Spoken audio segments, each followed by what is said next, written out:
in this entire time, I'm looking at myself on the screen, and I am so focused on what I'm telling you that I don't even realize that I had my headset on. And by the way, that white noise, that background noise, is my air conditioner. And as much as I love you all, I have to have it going because I am in an RV, and it's over 90 degrees outside right now. And if I don't, I'm gonna be melting, and not in a good way. Okay, so I have been extremely lucky to have a very good friend that is in the same business I'm in, and she has become like a sister to me. And that's a shout out to Queen Luna, Queen of the Night, evil enchantress, and she's my evil twin, as I call her. And we have worked a lot together. And every time I put myself down, every time I let myself just really feel it, she was there for me, and she wouldn't let me, she still saw the beauty inside of me when nobody else seemed to see it anymore, including myself. She still saw it. And this is why you need, as a woman especially, you need a girlfriend, a real girlfriend, a girlfriend who'll tell you when you look like shit, but also tell you when you don't. Because there'll be a lot of times you can't see that. It don't depend on your man to do that for you, because he's going to see something completely different than you will. Just don't do that to yourself. Seriously, don't. Because if you let your man become your mirror that you look in, it gets worse. It's a very rare man that will love you no matter what, and will tell you how beautiful you are. Most of them, once you with them, you're taken for granted. That's how it is. They don't see it. They don't realize you have to hear this. But suddenly, you know what the funny part was? It hadn't happened for a long time. It has not had happened for a very long time. I haven't passed out for several years. I used to pass out of the blue for no apparent reason. I was diagnosed with what's called vertigo, and used to have anxiety attacks. That was just many years ago, and it was it's just a screwed up thing that was happening. But it hadn't happened in a long time. Years and years. Okay. And then the biggest irony, March 20th this year, and I'm out of Las Vegas, and I've been traveling in the RV for a year now, and I've went through not wanting to be seen by other people, not wanting to go out, to actually going out, and and walking when I can, and going to see really cool places, because this is what it's all about. And even if I have to walk slow and everything, well, I started becoming more active again. And believe it or not, it makes you feel better about yourself. Do not hide in your room, away from people. Become active. Go out there. It doesn't matter what they say. It doesn't matter what anybody thinks about you. It does not matter. Be active. And I had stopped smoking once before, about a year ago, and it lasted for 2.5 months, and suddenly my world collapsed on me again. The stress just got too much, and I started smoking, and it went from smoking just a little bit to back to the 3 packs a day, and it was this horrific circle. And I just wasn't ready, because I wanted something that was for me. I felt like there was nothing left that was just for me. I was always doing everything for everybody else. But what about me? Who was taking care of me? Nobody. The needs, the wants, the things that's deep inside that you're afraid to speak out. They were getting rejected left and right. And a lot of it, it's because I was afraid to even ask for it anymore. Well, on March 20th, irony happened that just shook my ass.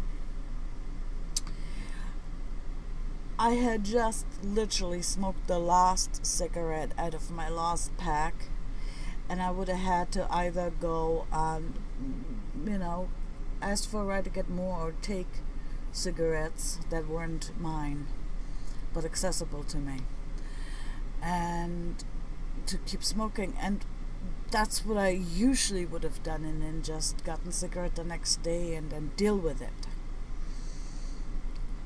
But I had just literally smoked the last cigarette in my last pack, and all of a sudden I got really dizzy. My heart started slamming into my chest.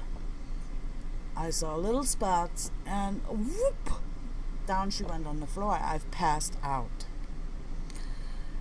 And I hadn't passed out in a very long time. And when I was passed out, and you can either believe this or you can, because I really don't give a shit what you think,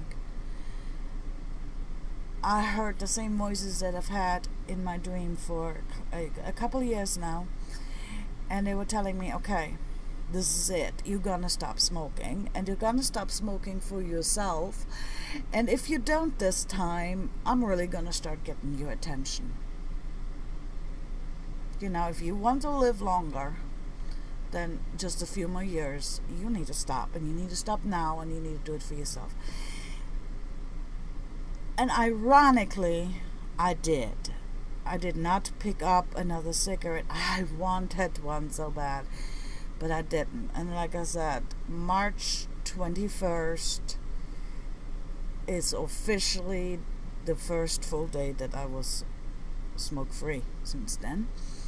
And I still am. And I'm gonna stay that way.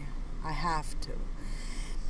Now, unlike a lot of ex-smokers, I don't think anybody has the right to tell you to stop smoking. I don't think you should stop smoking. Matter of fact, I'm not going to stop doing smoking fetish. I'm still going to give for smoking instructions. When you're a smoker, you know the risks you take. And you have no right to tell somebody else what they can and cannot do. Smoking fetish is a fetish. For smoking instructions is a fetish. These people that I'm telling to smoke, to light up, to pollute their lungs for me, they know what they're getting into.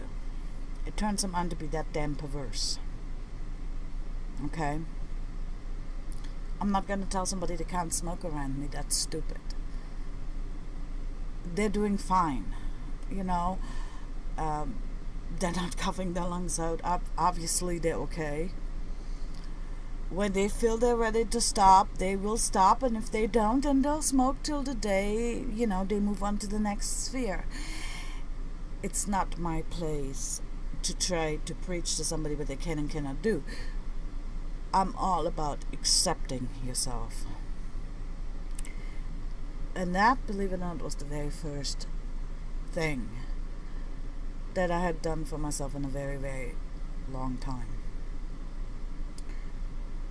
The other irony was that it was March 21st, and April 8th was my 45th birthday. Thank you. So I already had known that something was going to change. Something usually changes right around my birthday. It seems like every 5 to 7 years. The next thing I did is I always try to keep my hair halfway long, and acceptable in a certain way. And this year I went, screw it. I want a different haircut. I want a short haircut. Traveling is not a good thing with long hair. It's a pain in the ass in an IV. And I wanted something that was playful and didn't make me look like I was still trying to be a young chick, okay? Long hair is really more suitable a lot of times to younger people. It's fuller, it's just, more shiny, it looks beautiful on somebody younger. But once you get a little bit older, your hair structure changes, and it becomes different, and it looks just better, healthier when it's shorter. And I remember going to that beautician, and she looked at me. The first one, I said, the first one I went to, I said, I'm gonna make this super easy on you. This right over there is a lady that has the haircut I want, and I want you to do this for me. And God, she screwed this up completely. It was really bad, but it was shorter.